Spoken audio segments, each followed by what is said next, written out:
우리는 그동안 3주에 걸쳐서 우리 주 예수 그리스도의 십자가와 부활에 대하여 살펴봤습니다. 여러분, 십자가는 불신자들에게 있어서는 죽음을 상징하는 거리끼는 것이고 또 실패를 의미하는 미련한 것으로 여겨졌지만 구원받은 우리에게 있어서는 이 십자가가 하나님의 능력이 된다고 우리는 살펴봤습니다. 왜냐하면 주님이 지신 그 십자가로 인하여 우리의 모든 죄가 해결됐기 때문에 그렇습니다. 주님이 십자가상에서 우리의 모든 죄를 지시고 죄값을 치르심으로 우리에게 구원이 임했기 때문에 그 십자가는 우리에게 구원을 베푸신 하나님의 놀라운 능력이요 지혜인 것입니다. 그러나 그 구원이 완전한 구원이 되기 위해서는 반드시 부활이 있어야 합니다. 왜냐하면 죄의 결과는 죄의 삭은 사망이잖아요. 죄의 결과는 사망이기 때문에 예수님이 만약 사망에 계속 머물러 계셨다면 그 사망의 죄의 결과에서 벗어나지 못하게 되는 것입니다. 여러분, 사망을 이길 수 있는 유일한 길은 바로 다시 살아나는 것이죠. 예수님이 죄를 위하여, 우리의 죄과를 위하여 죽으셨다면 이제 그 죄의 결과에서 완전히 벗어나기 위하여, 완전히 해방되기 위하여 살아나셔야 하는 거예요. 그래서 살아나셨습니다. 그 살아나심으로 인하여 우리 역시 죄로부터 완전히 해방된 줄 믿습니다. 여러분, 그것이 바로 부활의 의미인 거예요. 주님의 부활이 우리의 부활이기 때문에 우리 역시 그 죄의 권세로부터 완전히 해방된 것입니다. 따라서 부활 역시 우리에게 있어서는 완전한 구원을 주신 하나님의 능력이요 지혜인 것이죠. 바로 이 하나님의 능력과 지혜이신 이 십자가 부활을 믿는 저와 여러분, 완전한 구원을 받는 줄 믿습니다. 이제 우리는 이 땅을 마감하면 저 하늘나라 영원한 천국에 가게 돼요. 우리의 내세는 이제 보장된 겁니다. 그렇다면 이제 우리에게 남은 것은 바로 우리가 이 땅 가운데 어떻게 살아가야 할 것인가이죠. 오늘 부활하신 주님이 살아가는 제자들을 만나서 바로 그 말씀을 하시는 거예요. 너희도 어떻게 살아가야 될까? 내가 알려주겠다. 그러면서 예수님이 그 제자들에게 세 가지를 주시면서 그 얘기를 하시는데, 저와 여러분이 오늘 그 세 가지를 통하여 우리의 삶의 방향을 정하려고 합니다. 첫 번째로 우리 주님이 제자들에게 주신, 우리에게 주신 선물은 바로 평강입니다. 평강. 바로 너희는 평강의 삶을 살라라는 것이죠.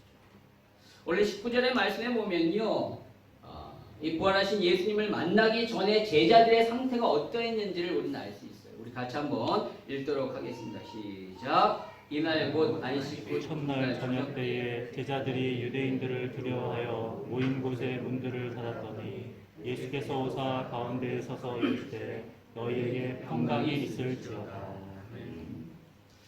지금 제자들은 두려워 떨고 있습니다. 누구 때문에요? 유대인 때문에. 왜냐하면 예수님처럼 자신들 역시 잡혀갈까봐. 예수님이 잡혀가서 어떠한 죽으심을 당했는지 그들은 너무나도 잘 알기 때문에 두려운 것입니다. 그런데 부활하신 우리 주님이 그들에게 나타나셨어요. 처음으로 나타나서 그들에게 하신 말씀이 바로 너희에게 평강이 있을지어다. 두려워 떨고 있는 그들에게 평강을 주신 겁니다. 만약에 제가 예수님이었다면 저는 일단 한 명씩 다 째려봤을 거예요. 다 째려봤을 겁니다. 그러면서 그들을 향하여 찔리지?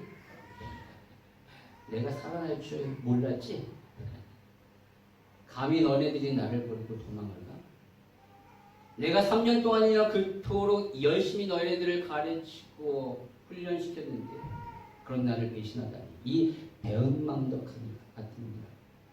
이렇게 그들을 향하여 야단쳤을 거예요. 그러나 우리 주님은 그렇게 하시지 않으셨습니다. 오늘 주님은 책망이 아니라 그들을 용서하신 거예요. 그들의 잘못을 지적하지 않은 것입니다. 그들을 용서하신 거예요. 왜냐하면 그들이 악해서가 아니라 약해서 그렇게 했다는 것을 아신 거예요. 너무나도 그들이 연약하기 때문에 그들이 그렇게 부인하고 도망갔다는 것을 예수님이 아시기 때문에 그들을 용서하시고 오히려 두려워 떠는 그들을 향하여 평강의 말씀을 이렇게 하시는 겁니다. 그런데 주님이 말씀하신 이 평강의 말씀은요, 단순히 우리가 사람들에게 하는 평안이 있기를 원합니다, 평강이 있기를 바랍니다 라는 식의 어떤 기원을 나타내는 인사 차원이 아니에요. 인사 정도가 아니라 오늘 주님이 말씀하시는 것은 그들에게 실질적으로 평강을 주신 거예요. 왜냐하면 단순한 인사였다면 그냥 한 번으로 끝났을 텐데 오늘 주님은 21절에서 똑같이 평강에 대하여 평강이 있을 것이다, 있을지어다 라고 이렇게 똑같이 말씀하셨어요. 그것은 진짜로 그들에게 평강을 주시고자 하신 것입니다. 주님은 풍랑 가운데서도 깊이 잠드셨던 당신의 그 평강을, 그리고 그 사나운 풍랑을 잠드셨던 그 당신의 그 평강을 제자들에게, 오늘 떨고 있는 제자들에게 주기를 원하셨던 것이죠. 그러나 제자들은 그 주님의 평강을 받을 수가 없습니다. 왜냐하면 평강을 주시고자 하시는 이분이 진짜 예수님이신지 그들은 믿지를 못했기 때문에 그래요. 지금 눈으로는 보고 있지만 예수님이 진짜로 살아나셨는가? 너무나도 의심이 되는 거예요. 도저히 믿을 수 없는 것입니다. 그래서 같은 본문, 오늘 본문과 같은 내용이 누가복음 24장 37절에 나오는데요. 거기에 보니까 그들이 놀라고 무서워하여 그 보는 것을 영으로 생각하는지라 라고 말해요. 그들이 분명히 문을 다 닫았거든요. 유대인들이 무서워서 문을 다 닫았음에도 불구하고 누군가 딱 들어와서 그 문을 통과해서 들어와 가운데서 이렇게 말씀하시는 이분을 보면서 이는 유령이 아닌가 라고 그렇게 의심하며 두려워 떨었던 거예요.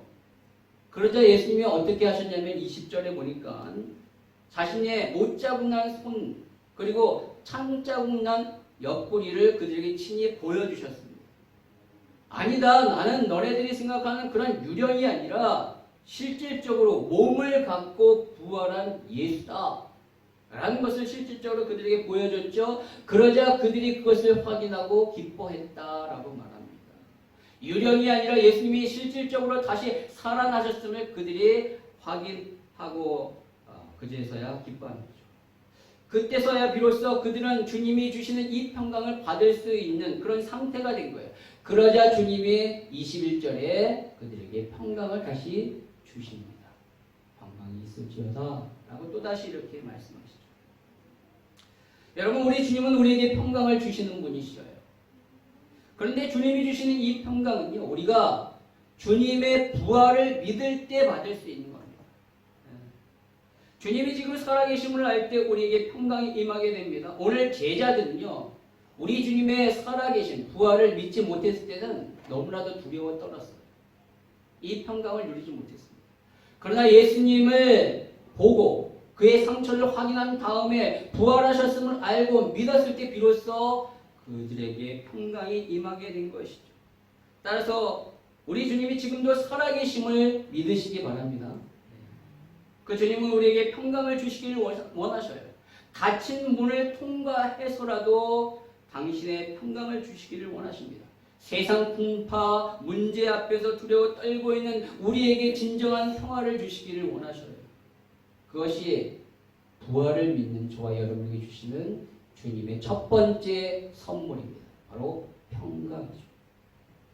그런데 주님이 주시는 평강은요, 그냥 평강이 아니에요. 그냥 두려워 떨고 있는 불안한 우리의 마음을 잠재워주는 그런 평강이 아니에요.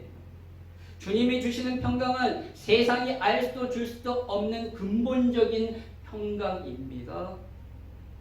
여러분, 사람들은요, 돈이 있으면 평안하다, 평안할 것이라고 생각해요. 건강이 있으면 평안해해요. 또 힘이 있고 권력이 있으면 평안해합니다. 그러나 그 모든 것들을 가지고 있다 할지라도 사실 인간에게는 근본적인 불안함과 두려움이 있어요. 그래서 많은 연예인들이 그렇게 잘 나가고 또 많은 재벌들이 그렇게 많은 물질을 가지고 있음에도 불구하고 고통스러워 극단적인 선택을 하는 경우들을 보게 됩니다. 왜 그렇습니까? 인간에게는 그것으로 채울 수 없고 그것으로 도저히 해결할 수 없는 근본적인 두려움과 불안함이 있기 때문에 바로 영적인 두려움입니다. 여러분 아담과 하와가 하나님 앞에 범죄하고 나서 그러니까 선악과를 따먹고 나서 그들에게 있어서 보였던 첫 번째 반응이 뭐냐면 두려움이었어요. 창세기 3장 10절에 보니까 이르되 내가 동산에서 하나님의 소리를 듣고 내가 벗었으므로 두려워하여 숨었나이다 라고 말해요. 여러분 벗었으면 부끄러워해야 되는데 그것이 아니라 두려웠대요. 두려워. 왜냐하면 하나님 앞에 범죄했기 때문에 그렇죠. 범죄에서 하나님의 음성이 들리니까 벌을 받을까봐 두려운 것입니다. 바로 처음 인간에게 느껴졌던 그 두려움이 저와 여러분에게도 계속 유전되어 남아있는 거예요. 아무리 돈이 있고 아무리 건강하고 힘이 있어도 이 두려움에서 벗어날 수 없습니다. 마치 어린아이가 아무리 맛있는 사탕을 가지고 있다 할지라도 엄마 품을 떠나서는 불안해서 울듯이 인간이 하나님 앞에 범죄하여 하나님을 떠나는 그 순간부터 인간에게는 말할 수 없는 근본적인 두려움과 불안함이 있는 거예요. 여러분 이 불안과 두려움이 어떻게 사라질 수 있을까요? 그것은 바로 하나님을 만나면 돼요.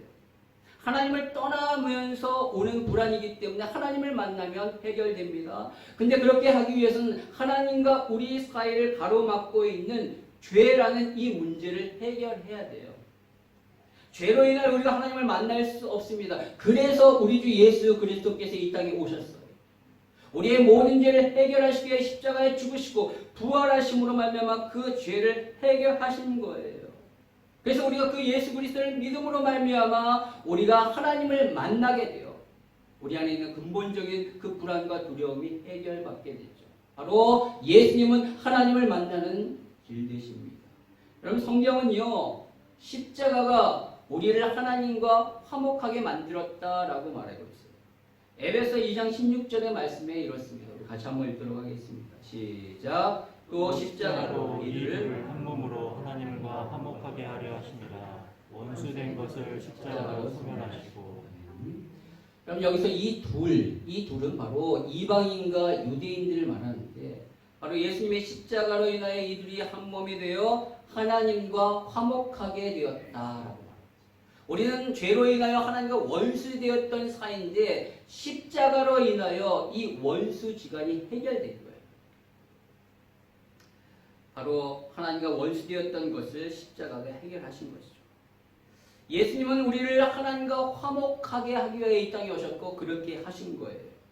그래서 그 예수를 믿으면 우리 안에 근원적인 평강이 임하게 됩니다. 그래서 주님은 요한복음 14장 27절에 이렇게 말씀합니다. 평안을 너희에게 끼치노니 곧 나의 평안을 너희에게 주노라. 내가 너희에게 주는 것은 세상이 주는 것 같지 아니하리라. 너희는 마음에 근심하지도 말고 두려워하지도 말라라고 이렇게 말씀하셔요. 주님이 이렇게 말씀하시는 것은 십자가를 지시기 전에 하신 말씀이에요. 이것은. 즉 평안을 너에게 주겠다라는 약속이죠. 근데 그 약속이 오늘 본문에 성취된 겁니다. 십자가를 지시고 죽으시고 부활하심으로 하나님과 이제 화목하게 만드셨고 그 화목으로부터 오는 그 평안함을 오늘 주님은 제자들에게 주신 거예요. 진짜로 세상이 알 수도 줄 수도 없는 근원적인 평안함을 주셨어요. 그 약속하신 진짜 평강을 그들에게 주신 것입니다. 저와 여러분도 그 평강을 받은 줄 믿습니다. 부활하신 예수님을 믿음으로 우리가 이 평강을 누릴 수 있는 거예요. 그런데 여러분 이 평강을 우리만 누리기를 원하시지 않죠.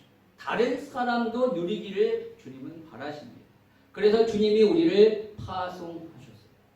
오늘 제자들에게 주신 두 번째 선물이 무엇인가? 그것이 바로 파송입니다. 우리는 주님으로부터 파송된 자이고 주님이 주신 이 평강을 바로 세상 가운데 전하라. 그 평강을 전하는 삶을 살아라 라고 말씀하시는 거예요. 오늘 21절의 말씀을 한번 같이 읽도록 하겠습니다. 시작. 예수께서 또 이르시되 너에게 평강이 있을지어다. 아버지께서 나를 보내신 것 같이 나도 너희를 보내노라. 주님이 제자들에게 평강을 주시고 뭐라고 말씀하십니까? 세상에 그들을 보내십니다. 가라라고 말씀하십니다. 왜요? 그 평강을 세상 가운데서도 전하라는 것이죠. 당신이 제자들에게 주셨던 그 평강 이제는 너네들이 세상 가운데 세상 사람들에게 전하라라고 말씀하시는 거예요. 여러분, 우리는 앞에서 이 평강이 왜 근원적인 평강인지에 대하여 알았습니다. 바로 하나님과 화목하게 된 평강이기 때문에 그래요. 우리가 불안한 이유, 우리가 근본적으로 두려운 이유가 하나님과 원수되었는데 예수로 인하여 이제 화목하게 되었기 때문에 이제 우리 안에 근본적인 평강이 있게 되는 거예요. 예수를 믿어 죄사함을 받았기 때문에 이제 하나님과 화목하게 돼요. 그 화목으로 인하여 근본적인 우리 안에 두려움과 불안이 해결되게 된 것입니다. 그것을 오늘 주님은 이렇게 말씀하셔요. 23절에 보니까 너희가 누구의 죄든지 사하면 사하여질 것이요 누구의 죄든지 그대로 두면 그대로 있으리라 하시니라. 여러분, 이것을 잘못 해석하면 우리에게 죄를 사할 수 있는 능력이 있는 것처럼 그렇게 여겨집니다. 그러나 여러분, 이 땅 가운데 죄를 사할 수 있는 분은 오직 누구뿐이죠? 예수님 뿐이십니다.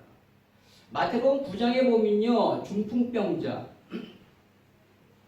네 사람이 중풍병자를 이렇게 지붕에서 내릴 때 그 중풍병자를 보시고 예수님이 뭐라고 말씀하셨냐면 9장 2절에 보니까 작은 자야 안심하라 네 죄사함을 받았느니라 라고 말씀하십니다.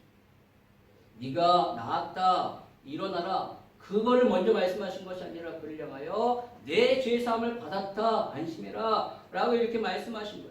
그러자 서기관들이 그것을 보고 있었던 서기관들이 속으로 예수님을 향하여 저가 지금 하나님을 모독하고 있다 라고 이렇게 정죄한 거예요. 그때 주님이 그들의 마음을 아시고 말씀하시기를 9장 5절에 내 죄사함을 받았느니라 하는 말과 일어나 걸어라 하는 말 중에 어느 것이 쉽겠느냐 라고 이렇게 물으십니다. 여러분, 어떤 것이 쉽겠습니까? 뭐가 쉽겠어요?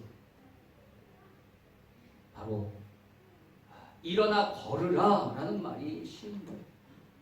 왜냐하면 그렇게 얘기했을 때 실질적으로 그런 일이 벌어지지 않을지라도 이것은 단순 해프닝으로 끝나는 거예요. 그러나 내 죄사함을 받으라 라고 말하는 것은 신성모독에 해당되는 거기 때문에 단순한 해프닝이 아닙니다. 아주 문제가 아주 심각해지는 거예요.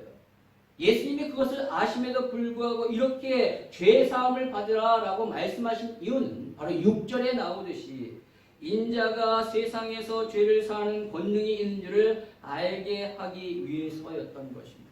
오직 예수님만이 이 땅 가운데 죄를 사하실 수 있는 분이에요. 누구도 그렇게 할 수 없습니다. 그런데 오늘 본문에서 우리 주님이 제자들 향하여 뭐라냐면 너네들이 죄를 사하면 사해질 것이다 라고 이렇게 말씀하셨어요. 그럼 바로 이것은 뭐냐면 제자들이 예수의 이름으로 죄를 사실 수 있는 그 권능의 예수의 이름으로 복음을 전할 때 그 복음을 사람들이 듣고 믿으면 그들의 죄가 사함받게 되고 믿지 않으면 죄 사함을 받지 못하기 때문에 결과적으로 보면 그들이 전한 이것으로 인하여 그런 결과가 오게 된다라는 그런 의미예요. 즉 복음이 그러한 능력이 있고 우리 주님이 그러한 능력이 있는 것이지 제자들에게 그러한 죄 사함의 능력이 있는 것은 아니에요.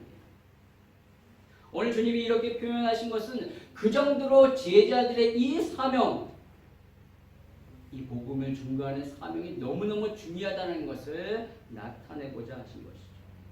그럼 따라서 정리해보면요, 사람들에게 복음을 전해서 그들의 죄사함을 얻어 오늘 제자들이 갖고 있는 이 평강을 그들도 누리게 해서 그렇게 누리게 하기 위하여 오늘 예수님은 제자들을 세상에 보내시는 겁니다. 여러분, 제자들만 세상에 보내셨어요? 아닙니다. 저와 여러분도 세상에 보내신 거예요. 왜요? 우리도 주님을 따르는 제자이기 때문에 그렇습니다. 모든 족속을 제자로 삼으라는 주님의 말씀처럼 우리 역시 제자로 부르심을 받은 거예요. 그렇다면 우리도 세상에 파송된 자입니다. 무엇을 위하여? 주님의 평강을 위하여 세상에 파송됩니다. 나만 누리는 것이 아니라 이 평강을 다른 사람도 누릴 수 있도록 전하라고 파송된 자입니다. 여러분, 그렇다면 우리가 우선적으로 파송되기 전에 뭘 해야 되냐면 이 평강을, 이 놀라운 평강을 우리가 진짜 누려야 돼요. 우리 안에 충만히 그 평강을 누려야 합니다. 이 평강이 얼마나 귀하고 좋은지를 우리가 경험했을 때 우리가 진짜 자신 있게 평강을 전할 수 있는 것이죠. 내가 누리지 못하고 내가 확신이 없는데 어떻게 자신 있게 전할 수 있겠어요? 여러분 그렇지 않습니까? 여러분이 가지고 있는 좋은 것, 내가 이걸 써보니까 너무너무 좋아, 너도 이렇게 써봐라 라고 내가 경험했기 때문에 그렇게 말할 수 있는 것이죠. 그냥 다른 사람이 얘기했던 것을 가지고 그렇게 얘기하는 것은 좀 무책임한 거예요. 내가 진짜로 써보고 확실히 누렸을 때 그렇게 자신 있게 얘기할 수 있는 것이죠. 여러분 그렇다면 어떻게 그 평강을 우리가 충만하게 누릴 수 있을까요? 진짜 우리가 누릴 수 있을까요? 부활하신 주님을 믿을 때 평강이 우리에게 임한다라고 했어요. 그건 맞습니다. 그러나 그것을 누리는 것은 또 다른 차원이에요. 다른 것. 충만히 그것을 누리기 위해서 어떻게 해야 되는가? 바로 성령을 받아야 합니다. 더 정확하게 말하면 성령 충만함을 받아야 하는 것이죠. 여러분 오늘 세 번째 우리 주님이 우리에게 주시는 그 선물은 바로 성령입니다. 즉 우리는 성령 충만함을 받아 이 평강을 누리고 이 평강을 전할 수 있는 거예요. 오늘 주님은 22절에 이렇게 말씀하십니다. 우리 같이 한번 읽도록 하겠습니다. 시작. 이 말씀을 하시고 그들을 향하사 숨을 내쉬며 이르시되 성령을 받으라. 여기서 이 말씀을 하셨다라고. 이 말씀은 바로 앞에서 말씀하신 주님의 두 가지 말씀입니다. 바로 너에게 평강이 있을지어다. 내가 너에게 주는 이 근본적인 평강 너희들 받으라. 그리고 두 번째, 아버지께서 나를 보내신 것 같이 나도 너희를 보낸다라는 파송이죠. 여러분 이 말씀이 바로 이 평강을 세상 가운데 전하라라는 거예요. 세상 사람들도 이 평강을 누릴 수 있도록 가서 전하라는 거예요. 바로 이 말씀, 두 가지 말씀. 평강을 너희들이 누리고 이 평강을 전하라라고 하신 말씀 이후에 주님이 그들 향하여 성령을 받으라라고 말씀하십니다. 무슨 의미입니까? 바로 평안을, 이 평강을 누리기 위해서는 성령의 도우심이 있어야 한다는 거예요. 그것을 전하기 위해서는 역시 성령의 역사하심을 경험해야 한다는 거예요. 그래야 사명을 감당할 수 있는 것이죠.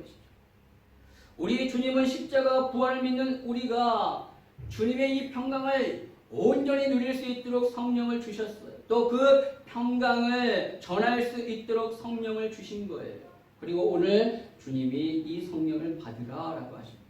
그러나 오늘 본문에서 우리 예수님이 제자들에게 성령을 주신 것은 아니에요. 아시다시피 이 성령은 언제 오셨습니까? 오순절날 오셨어요. 예수님이 40일 동안 부활하신 그분이 40일 동안 제자들과 함께 하시고 그 이후에 승천하신 다음에 마가다락방에서 120명이 한 열흘간 열심히 기도했을 때 성령, 오순절날 성령이 임하게 됩니다. 따라서 오늘 하신 말씀은 앞으로 오실 이 성령을 너네들이 받으라라는 거예요. 그런데 마가다락방에 성령이 어떻게 오셨습니까? 성령님이 오셔서 거기에 있었던 모든 사람들의 마음 가운데 각자 임하셨어요. 성령이 내주하신 거죠. 우리는 이것을 성령 세례라고 말합니다. 그래요. 우리는 예수를 믿어 세례를 받잖아요. 세례는 단 한 번 받잖아요. 그와 마찬가지로 예수를 믿음으로 말미암아 성령이 내 안에 탁 임하시는 거예요. 한 번 임하시면 그것은 끝납니다. 영원합니다. 두 번째, 세 번째 임하시는 거 아니에요. 내 안에 계시는 게, 내 안에 들어오시는 것이 아니에요. 성령이 내주는 바로 성령의 세례를 말하는 것이죠. 그러나 거기에 끝나는 것이 아니라 오순절 마가다락방에는 그렇게 성령 세례와 더불어 성령의 강력한 임재하심, 성령의 강력한 충만하심이 그들에게 임하여 막 방언이 터지고 막 역사가 일어나게 된 것을 바로 성령 충만함이 그들에게 임한 거예요. 성령 세례와 더불어 성령 충만함이 그들에게 임한 것입니다. 바로 이것을 받으라는 거예요. 따라서 오늘 주님이 말씀하신 성령을 받으라라는 것은 단순히 예수를 믿어 성령이 내주하시는 성령 세례만이 아니라 성령의 충만함을 의미합니다. 우리가 주님이 주시는 완전한 평강을 누리기 위해서는 성령 충만함을 받아야 돼요. 그것이 필수라는 거예요. 내 생각으로 가득하고 내 욕심으로 가득하고 세상적인 것으로 가득한데 어떻게 주님의 평강을 완전히 온전히 누릴 수 있겠어요? 물론 내 안에 주님의 십자가 부활을 믿기 때문에 평강이 들어왔어요. 그러나 성령 충만하지 않으면 절대로 온전히 누릴 수 없는 거예요. 뿐만 아니라 주님이 주신 이 사명, 이 파송의 사명 역시 성령 충만하지 않으면 온전히 감당할 수 없는 거예요. 그래서 우리 주님이 사도행전 1장 8절에 이렇게 말씀하셨잖아요. 우리 같이 읽도록 하겠습니다. 시작. 오직 성령이 너희에게 임하시면 너희가 권능을 받고 예루살렘과 온 유대와 사마리아 땅끝까지로 내 증인이 되리라 하십니다. 다른 것이 아니라 오직 성령. 주님의 증인 되기 위해서, 그리스도의 증인, 이 평강을 증거하는 증인이 되기 위해서는 오직 성령이라는 거죠. 성령 충만함이 임할 때 증인될 수 있고 평강을 전할 수 있어요. 따라서 오늘 주님이 말씀하셨듯이 우리는 성령 충만함을 받아야 합니다. 성령을 받는 것이 얼마나 중요했던지 우리 주님은요, 부활하시고 나서 처음으로 제자들을 만나셨을 때 성령 받으라 라고 말씀하셨고요. 그리고 40일 동안 함께 계시다가 승천하실 때 마지막으로 제자들에게 하신 말씀도 바로 성령을 받으라.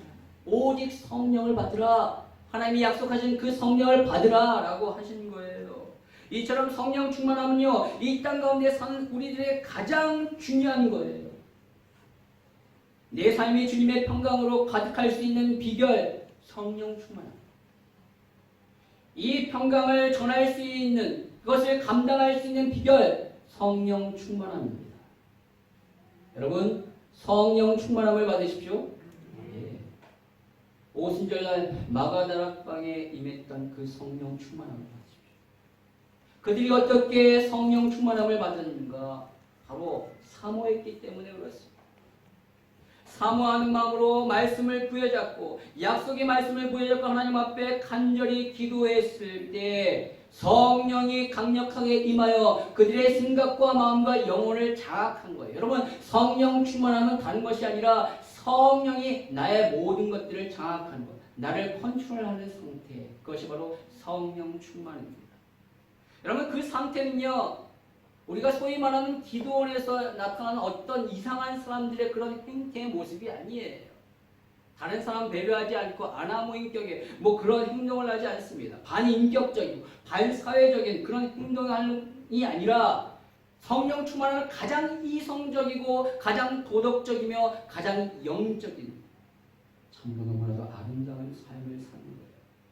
당연하지 않습니까? 왜냐하면 거룩하신 하나님의 영이 내 안에 충만한데 그분이 나를 컨트롤하시는데 어떻게 이상하게 해줄 수 있어요? 우리가 누릴 수 있는 완전한 삶이 바로 성령 충만한 삶입니다. 여러분의 삶에 이러한 성령 충만함이 경험되기를 원합니다. 성령 충만함은요, 한 번으로 끝나지 않아요. 내가 오늘 성령 충만함 받았다라고 계속적으로 성령 충만하지 않습니다. 날마다 우리는 성령 충만함을 감겨야 되고 그것을 체험해야 돼요.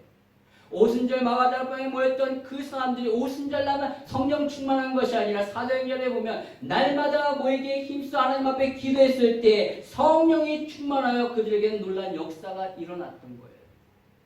예수를 믿을 때 예수 믿는다는 이유로 두렵고 핍박받는 그 상황 가운데서 그들이 온전히 평강할 수 있었던 것은 바로 성령 충만하기 때문에 그렇습니다. 저와 여러분이 이 어려운 세상 가운데, 이 어지러운 세상 가운데, 너무나도 많은 유혹이 있는 세상 가운데 우리가 진정으로 평강할 수 있는 것은 성령 충만할 때인 줄 믿습니다.